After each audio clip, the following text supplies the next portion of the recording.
I want to touch on the NFL draft, and this is going to be two-part.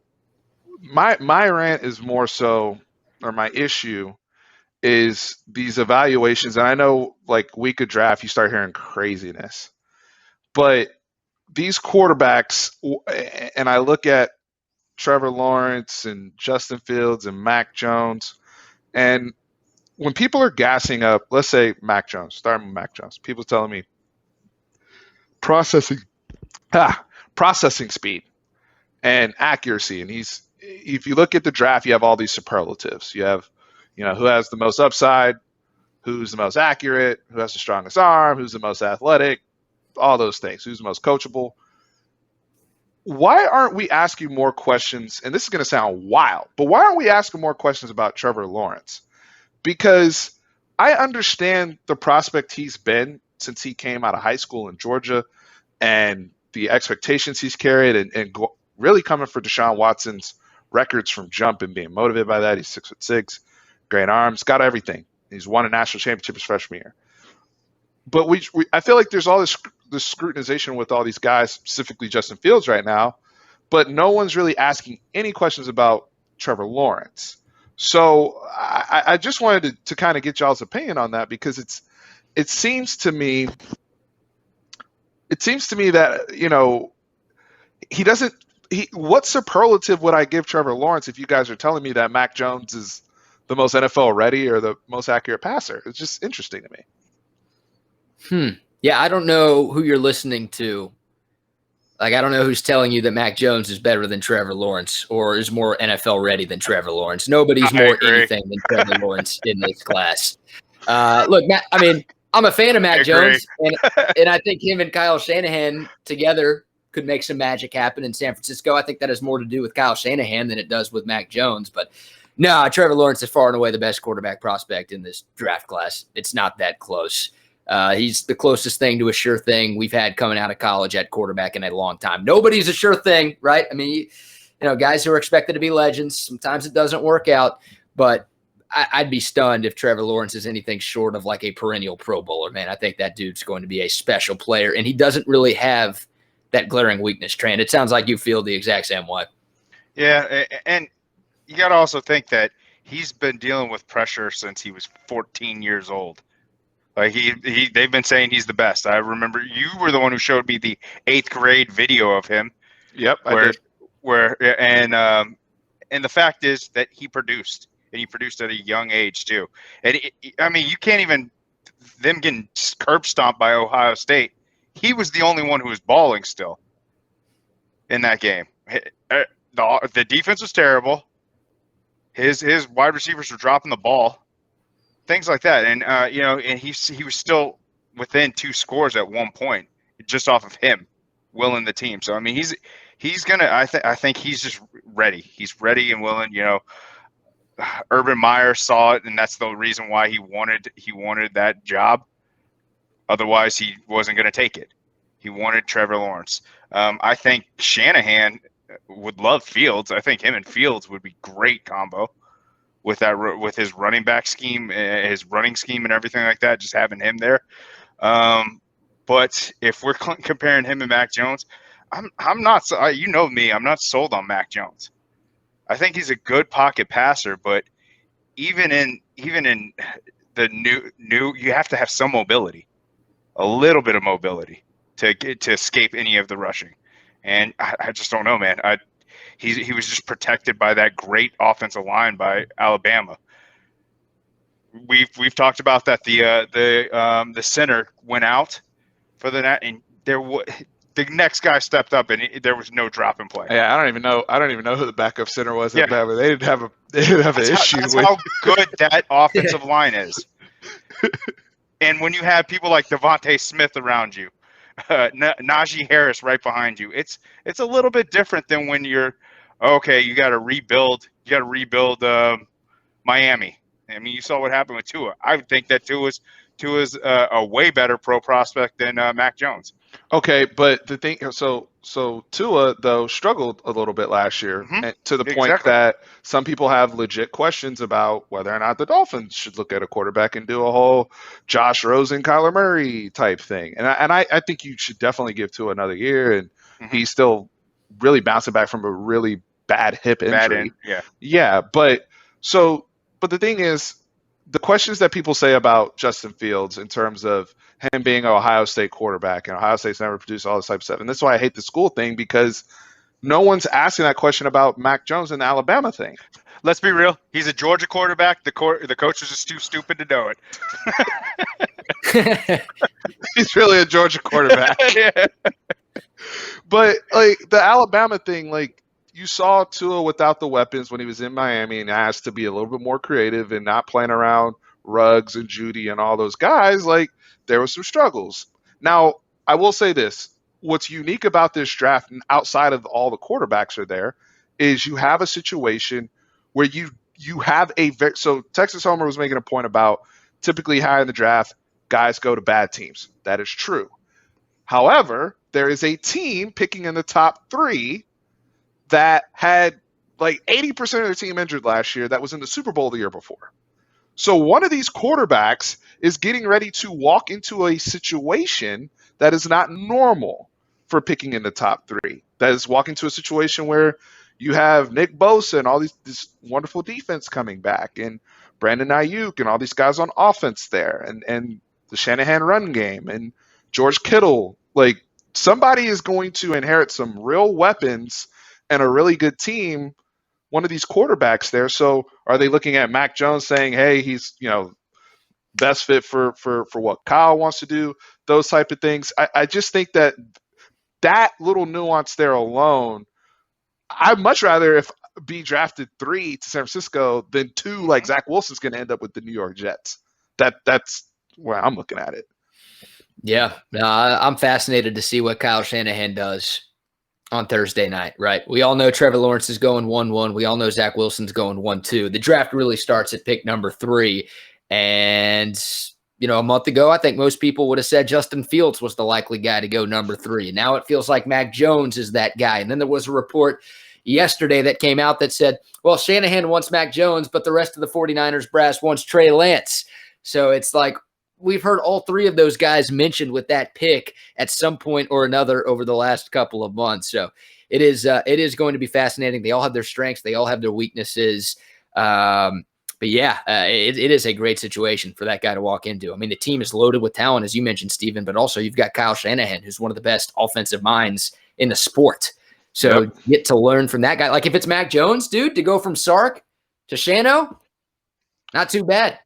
I mean, it's not too bad. Look, Justin Fields is going from Urban Meyer / Ryan Day to Kyle Shanahan. Like, not too shabby either. So, that's a great situation, man, for whoever gets taken 3rd overall by San Francisco. They've got a great opportunity to make some things happen right away, but also the pressure is going to be sky high from day one because of that talent surrounding them on the 53.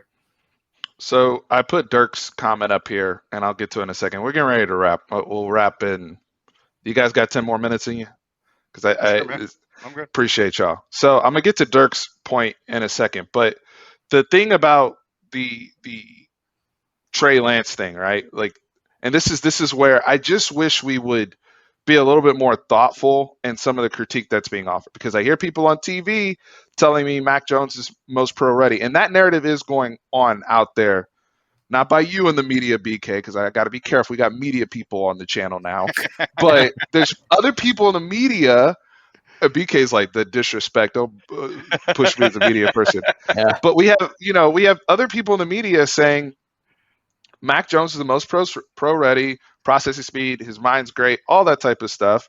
And they're saying it's because of the experience he has. But he has the same amount of, but then with Trey Lance, who ran a very complicated system at North Dakota. That's another reason why people like Carson Wentz when he came out of that very same system and went number 2 overall in the draft back in 2016. They're saying Trey Lance hasn't played enough. But Trey Lance and Mac Jones had the same amount of starts. That's my frustration. It's like they both played the same amount of football. Now, if we want to, nitpick, because I think we do need to nitpick when you're talking about prospects this good, the nitpick should be, or the critique between the two when you're debating should be Mac Jones and what was around him, and were they winning because of him or were they winning with him, versus Trey Lance and the level of competition. That should be the discussion, not Mac Jones has played and seen so much more than Trey Lance when they've both started the same amount of games. That irked me. And so and that's fair. That's 100% fair. I mean, I hate to defend the media type because I hate that I'm associated with the media type. But, maybe the point they're trying to make, and it's not educated if that's their argument, but maybe they're saying that, because Mac Jones was a senior and Trey Lance was like a redshirt freshman. So even though Mac Jones didn't start and play in real game situations as much as time. Justin Fields or Trevor Lawrence, he's had time. He's been in that system for 4 years and played behind a couple of really, really good quarterbacks before him. So I guess, but that's a fair flaw that you found in their argument. And then one more thing, guys. Rod Barbers, as the chat keeps calling him for some reason. I guess autocorrect does not like my man Rod B, his last name, too much. But you brought up a really good point today. So, to me, Justin Fields makes the most sense for San Francisco at 3. When I think of what Kyle Shanahan looks for in a quarterback, he looks for accuracy and he also looks for athleticism. Not necessarily like a Lamar Jackson, like a sort of run-first type of quarterback, but Shano calls a lot of bootlegs, a lot of rollouts for his quarterbacks. He wants a guy who could throw on the run. Justin Fields, out of those 3 guys, Fields, Mac Jones, and Trey Lance, Justin Fields is the only one for me that checks both boxes. He throws an accurate ball, great athlete, can throw on the run. Mac Jones, accurate ball. I don't know if he can throw on the run. You never saw it. Train, you just talked about it, right? Both of y'all talked about it. Bama's offensive line was so good, Mac Jones didn't have to scramble at all. And then for Trey Lance, I'm a big Trey Lance guy, but we know he's an athlete. His big knock is that he doesn't always throw an accurate ball. So Justin Fields checks both of those boxes to me. But the point Rod brought up on our show, and he knows Shano better than anybody in Austin. He does. He does. You look at Shanahan's track record of picking quarterbacks, and he's got a type. We all have types, all right, with women or men, whatever people are interested in. You've got your own type, and you've got your boys who have their type and what they look for in a significant other. Kyle Shanahan seemingly has a type, guys. You go back to his days on the Washington football team staff. They took RG3. Shanahan made them draft Kirk Cousins a couple of rounds later in that same draft. And Shanahan was way higher on Kirk Cousins. He didn't want the Redskins to draft RG3. He just wanted Kirk Cousins. A couple of years later, fast forward to San Francisco. Kyle Shanahan had the chance to draft Patrick Mahomes and Deshaun Watson 2017. He had a top 3 pick that year. And that was before the Niners had Jimmy G. Keep that in mind. He didn't take either one of those guys. He didn't want either one of those guys. So draw your conclusions what you will, but it seems like I don't know if Shanahan values that athleticism as much as we might think, right? Because he seemingly had his eye set on a certain type of quarterback every time he's had the opportunity to pick a quarterback at the NFL level. And I guess Justin Fields might not be that guy. Mac Jones fits more into the mold of that guy than either Justin Fields or Trey Lance. So I don't know. Maybe recent history with Shanahan would tell you that Mac Jones is the most likely pick on Thursday night. I think Shanahan's so good, any of these dudes are going to be successful. But that's why I shared the Texas Homer point earlier. It's, to me, we don't talk enough about the organization. I don't want to go to a dumpster fire if I'm a quarterback, because these are the same people. And what frustrates me, though, with these evaluations is these NFL people, and when I talk about NFL people, I'm talking about the scouts that leak this stuff to you guys in the media. So I'm going to defend you media people for a second, BK. Because this information is coming from the NFL scouts and the people that say these things, and they're like, oh, we love the way this guy interviews and all this type of stuff. Or when they throw out things about Justin Fields, and some of it could be, so that they tank the guy. If I'm the Broncos and I want Justin Fields, I'm going to throw out his work ethic is suspect, and there's stuff like that goes on in all the drafts, right? So, but if I'm looking at this from a standpoint of where does the value lie in terms of evaluating these people, the organization matters. You guys were the same NFL people that told me Sam Darnold was can't miss, and that wanted Sam Darnold to go number 1 to Cleveland. But then the Jets draft him, and they don't have a freaking plan. right? We see guys get drafted every year, and I'm like, you guys ruined him. It's not the player. Sometimes I don't think it's the player at all. I think it's the situation they ended up in. Like Lamar Jackson was blessed to end up in the situation that he ended up in, to where he could go and the team actually had a plan for him after the fact, by the way. That wasn't the Ravens and Ozzie and them plan up front, but he falls to them. But when they put him in the game and they said, hey, are you ready to go? They had a plan for him. And these teams, they put everything on these young men's shoulders and say, go save us, go save the franchise, go save the city. And they don't have a freaking plan, and they don't know how to develop quarterbacks. But these are the same people that don't know how to develop quarterbacks that come out here and tell me that Justin Fields is, say all these things about the guy. Justin Fields will be a rock star if he goes somewhere where that organization knows what they're doing. That's my opinion. Yeah, that's a fair opinion. I mean, it's a total crapshoot, man. Like, you look at the last 20 years of quarterbacks who have gone in the top 10, the hit rate is about 50%. Right? I mean, nobody has been perfect in their quarterback evaluations. Even Bill Walsh, who's probably the best QB evaluator of all time, he had some misses over his time in the NFL. Nobody's perfect. Some of these guys, whether it's the organization's fault or the guy's just not good enough, it doesn't always pan out. So I think there's going to be 5 quarterbacks taken in the top 10 on Thursday. Odds are 2 or 3 of them aren't going to work out. They're not going to be that great. So, yeah, definitely helps to have Kyle Shanahan and not Adam Gase calling the shots for your organization.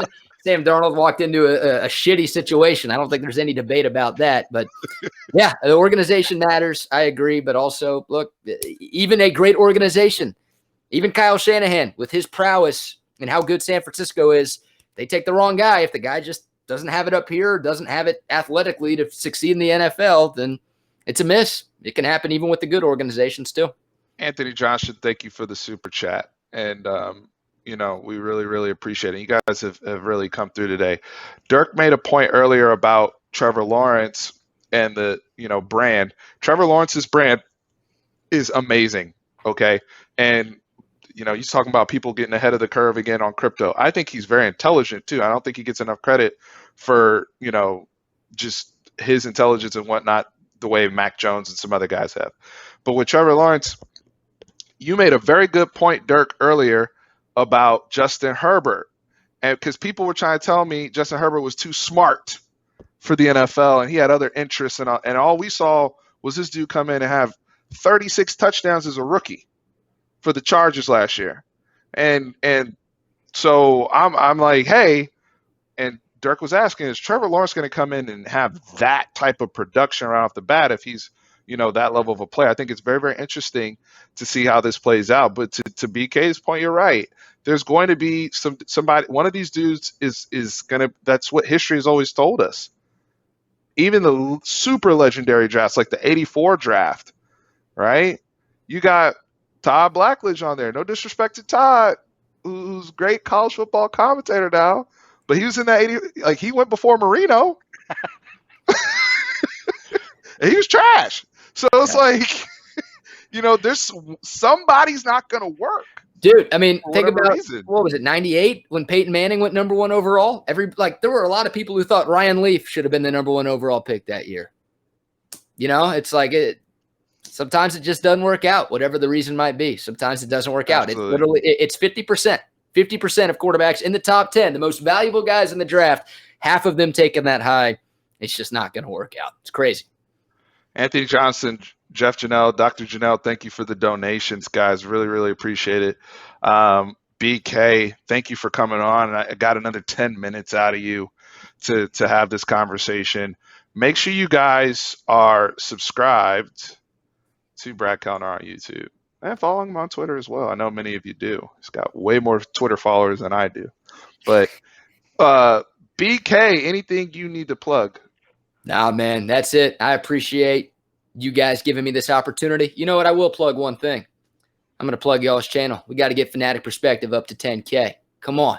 Get them to 10K. If you're already subscribed, tell a friend to tell a friend to tell a friend. Let's make this happen. These guys deserve it. They work their ass off. The content is always great. I've been a fan of their work for a long, long time. I'm grateful they give me the opportunity to crash the party every once in a while. So I will plug y'all. And just so y'all know, I appreciate the opportunity, and I appreciate y'all's work too, man.